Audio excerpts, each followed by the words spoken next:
Hello everyone. एक बार फिर से आप सभी का श्री आर्ट गैलरी की यूट्यूब प्लेटफॉर्म पर स्वागत है। तो आज का सेशन आप सभी के लिए बहुत ही स्पेशल सेशन होने वाला है, स्पेशली ऐसे स्टूडेंट जो आर्ट टीचर की प्रिपरेशन कर रहे हैं, चाहे वो यूपी टीजीटी पीजीटी का आर्ट टीचर एग्ज़ाम हो या ऑल इंडिया लेवल के डीएसएसबी आगामी केबीएस एनबीएस आदि सभी एग्ज़ाम के लिए ये सेशन इम्पॉर्टेंट होगा। तो इस सेशन को आप लोग शुरू से लेकर लास्ट तक जरूर देखिएगा और वीडियो पसंद आए तो प्लीज़ लाइक करिएगा और अपने फीडबैक कमेंट बॉक्स में प्रोवाइड करिएगा। तो आइए इस सेशन का पहला क्वेश्चन देखते हैं। क्वेश्चन है कि मदर टेरेसा पेंटिंग निर्मित है, तो इस क्वेश्चन का राइट आंसर जो हो जाएगा वो हो जाएगा एक्रिलिक, अर्थात सी राइट आंसर होगा। अगर हम लोग मदर टेरेसा के इम्पॉर्टेंट पॉइंटों को डिस्कस करें तो हम लोग देखेंगे कि मदर टेरेसा जो पेंटिंग है वो भारत के प्रसिद्ध आधुनिक कलाकार एम.एफ. हुसैन साहब की कृति मानी जाती है। याद रखेंगे, ये एम.एफ. हुसैन साहब की एक प्रसिद्ध श्रृंखला मानी जाती है कृतियों की, और ये मदर टेरेसा जो है वो आधुनिक कला में एक प्रतीक के रूप में जानी जाती है, और वो प्रतीक है प्रेम और आशा का प्रतीक। इस पेंटिंग की जो घनिष्ठता मानी जाती है वेस्टर्न आर्ट की पेंटिंग पिएटा से मानी जाती है। नेक्स्ट क्वेश्चन है कि पिएटा का संबंध किस काल से है।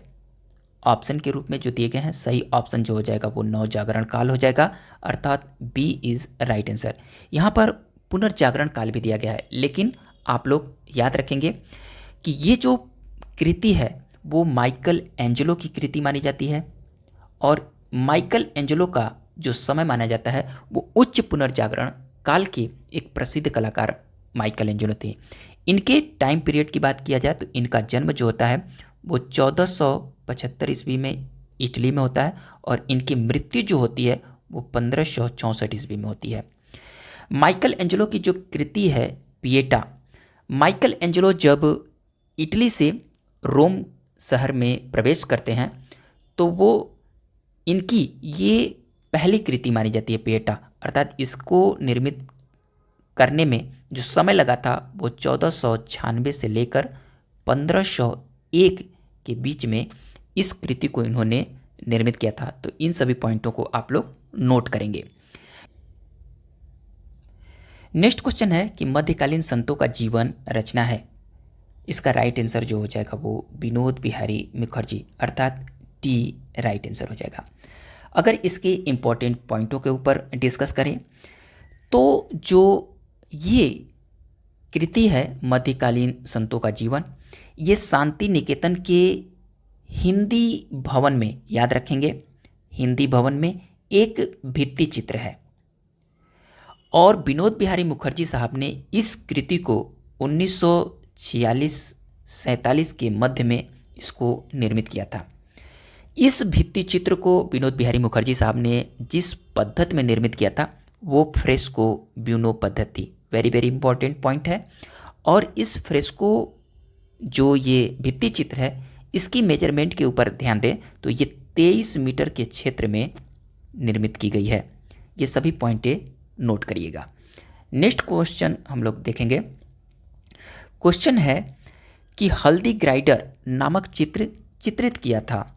हल्दी ग्राइडर जो पेंटिंग है वो बहुत ही फेमस है, और इसको निर्मित किया था अमृता शेरगिल ने। राइट आंसर जो हो जाएगा वो हो जाएगा ए। और इससे संबंधित जो इम्पोर्टेंट पॉइंटें हैं उसको हम लोग देखेंगे कि जो हल्दी ग्राइडर जो ये कृति है अमृता शेरगिल की, उसको अमृता शेरगिल ने 1940 में निर्मित किया था। और इस पेंटिंग के बारे में जो अमृता शेरगिल ने जो सोचा उसको अपनी कृतियों में निर्मित किया था।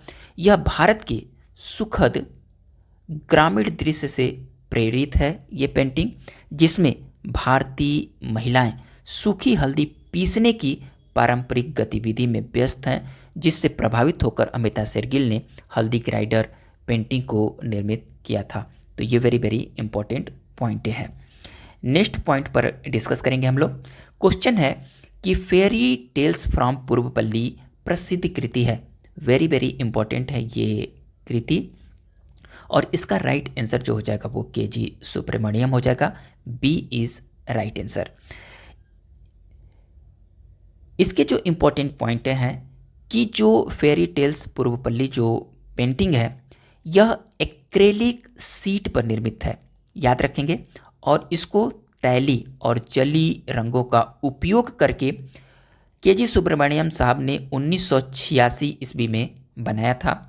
और इसकी रंग संयोजन जो है वो क्या है, प्राकृतिक है। इस चित्र में धूसर, हरे और भूरे रंगों का प्रयोग किया गया है केजी सुब्रमण्यम साहब के द्वारा। केजी सुब्रमण्यम साहब एक प्रसिद्ध लेखक, विद्वान, शिक्षक और कला इतिहासकार के रूप में कार्य किया था, जो कि भारत की बहुमुखी कला के प्रसिद्ध कलाकार माने जाते हैं केजी सुब्रमण्यम साहब, तो इनको याद रखेंगे। नेक्स्ट क्वेश्चन है कि रंग की शुद्धता क्या है। तो इस क्वेश्चन का राइट आंसर जो हो जाएगा वो हो जाएगा आभा, अर्थात ए इज राइट आंसर। आभा करने का तात्पर्य होता है दोस्तों इंटेंसिटी, अर्थात इसको हम लोग तीव्रता के भी नाम से जानते हैं, जो कि रंग की शुद्धता को व्यक्त करता है। तो राइट आंसर ए हो जाएगा। नेक्स्ट क्वेश्चन है कि निम्न में से कौन प्रसिद्ध प्रिंट मेकर हैं।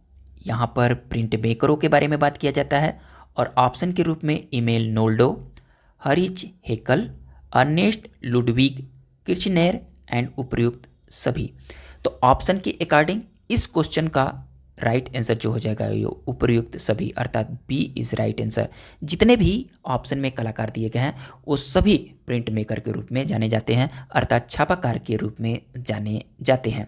नेक्स्ट क्वेश्चन हम लोग डिस्कस करेंगे। क्वेश्चन है कि ताड़पत्री ग्रंथों की माप प्रायः है। यहाँ पर प्रायः शब्द का प्रयोग किया गया है क्योंकि पाल शैली में जो लघु जो ग्रंथ निर्मित किए गए थे वो ताल पत्रों पर निर्मित किए गए थे। और इसके मेजरमेंट की अगर बात करें तो इसकी जो माप होती है वो 22 इंच से लेकर 22.1/2 इंच मानी गई है, अर्थात D is right answer. Very very important point है। नेक्स्ट क्वेश्चन देखेंगे। क्वेश्चन है कि ताड़पत्री ग्रंथों की जो सुंदर अक्षरों की लिखावट थी वो जाता था काली स्याही, नीली स्याही, लाल स्याही और स्वर्ण स्याही। तो ताड़पत्री ग्रंथों की सुंदर अक्षरों को लिखा जो जाता था वो काली स्याही से लिखा जाता था। तो राइट आंसर जो हो जाएगा वो ए हो जाएगा, क्योंकि ताड़पत्रों पर जो सचित्र चित्र जो अंकित होते थे उनके बाद जो सुंदर अक्षरों को लिखा जाता था वो काली स्याही से लिखा जाता था। इसको आप लोग नोट रखेंगे। नेक्स्ट क्वेश्चन पर हम लोग डिस्कस करेंगे। क्वेश्चन है कि पाल चित्र शैली में वृक्षों को प्रायः बनाया गया है और यहाँ पर वृक्षों के ऊपर बात किया जाता है, कटहल, नारियल, आम और ताड़ दिया गया है। तो पाल चित्र शैली जो थी वो पाल राजाओं के संरक्षण में निर्मित होने वाली बहुत ही फेमस पूर्व में निर्मित इस शैली का विकास होता है। और पाल शासकों ने जिन वृक्षों को काफ़ी फेमसता या काफ़ी इम्पोर्टेंस दिया था उसमें जो वृक्ष थी वो थी नारियल, अर्थात B is right answer. Next question हम लोग देखेंगे। नेक्स्ट क्वेश्चन है कि चित्रों के कितने प्रकार माने गए हैं। चित्रों के 4 प्रकार माने गए हैं, अर्थात सी इज राइट आंसर। यहाँ पर हम लोग डिस्कस कर लेते हैं वो 4 प्रकार कौन से होते हैं। यहाँ पर विद्ध चित्र होता है, अविद्ध चित्र होता है, रस चित्र होता है और होता है धूली चित्र। ये जो हैं वो चित्रों के प्रकार माने जाते हैं, याद रखेंगे। किसी भी तरह से एग्जाम में क्वेश्चन पुटअप करें तो आप लोग विचलित नहीं होंगे। नेक्स्ट क्वेश्चन हम लोग देखेंगे। क्वेश्चन है कि रंगोली या सांझी किस प्रकार के चित्र हैं। रंगोली और सांझी जो आते हैं वो धूली चित्र के अंतर्गत आते हैं, अर्थात ए इज राइट आंसर। पूरे भारत में उत्तर प्रदेश में रंगोली और सांझी की काफ़ी लोकप्रियता रही है। और जो धूली चित्रों के माध्यम से निर्मित करने का तात्पर्य है कि जो रंगों के चूर्ण से दीवारों और फर्शों पर जो रंगोली और सांझी का निर्माण किया जाता है वो धूली चित्रण के अंतर्गत किया जाता है। किसी भी तरह से एग्जाम में क्वेश्चन पुटअप किया जा सकता है। तो राइट आंसर ए को टिक करेंगे। नेक्स्ट क्वेश्चन है कि चित्रसूत्र कब चित्रित हुआ था। चित्रसूत्र विष्णुधर्मोत्तर पुराण का ये बहुत ही फेमस ये चित्रसूत्र है और जो कि प्राचीनतम चित्रों जो चित्रों की जो हमें लोकप्रियता देखने को मिलती है इसी चित्र सूत्र से देखने को मिलती है। इसके काल के ऊपर अगर हम लोग बात करें तो इसका राइट आंसर जो हो जाएगा वो पूर्व मध्यकाल माना जाता है। अगर हम लोग मध्यकाल को डिवाइड करें, वनली मध्यकाल को, तो दो भागों में डिवाइड करते हैं, पूर्व मध्यकाल और उत्तर मध्यकाल। तो पूर्व मध्यकाल का जो टाइम पीरियड माना जाता है वो 600 से लेकर 1100 रहा, और जो उत्तर मध्यकाल का जो टाइम माना जाता है वो 1100 से लेकर 1500 रहा। तो इसी टाइम के दौरान अर्थात पूर्व मध्यकाल के दौरान चित्रसूत्र की रचना मानी जाती है। तो राइट आंसर आप लोग बी को टिक करेंगे। नेक्स्ट क्वेश्चन हम लोग डिस्कस करेंगे। क्वेश्चन है कि महाबोधि मंदिर का निर्माण किसने कराया था। महाबोधि मंदिर जो कि बिहार के गया में स्थित है, और इस मंदिर का निर्माण जो किया गया था वो पाल वंश के शासक देवपाल के द्वारा निर्मित किया गया था। तो राइट आंसर जो हो जाएगा वो सी हो जाएगा।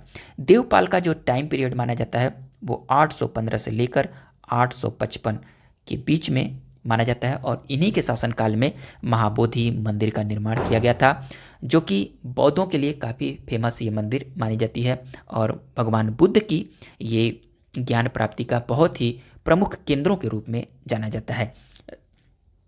नेक्स्ट क्वेश्चन अगर हम लोग डिस्कस करें, क्वेश्चन है कि जुम्मा मस्जिद स्थित है। इस क्वेश्चन का राइट आंसर जो हो जाएगा वो हो जाएगा सीकरी। राइट आंसर बी को हम लोग टिक करेंगे। जुम्मा मस्जिद जो है वो फतेहपुर सीकरी में निर्मित है, और इसको आप लोग याद रखेंगे, ये वेरी वेरी इंपॉर्टेंट पॉइंट है। तो दोस्तों आज का सेशन एक छोटा सा सेशन था लेकिन इम्पॉर्टेंट सेशन था। हम लोग इसी प्रकार से हर एक सेशन को सॉल्व करेंगे आप लोगों की एग्ज़ाम के पर्टिकुलर ध्यान में रखते हुए। तो आज का सेशन अगर पसंद आए तो प्लीज़ लाइक करिएगा, और अपने फीडबैक कमेंट बॉक्स में ज़रूर बताइएगा। यहीं पर रखते हैं और हम लोग नेक्स्ट टॉपिक में मिलेंगे। तब तक के लिए थैंक यू दोस्तों।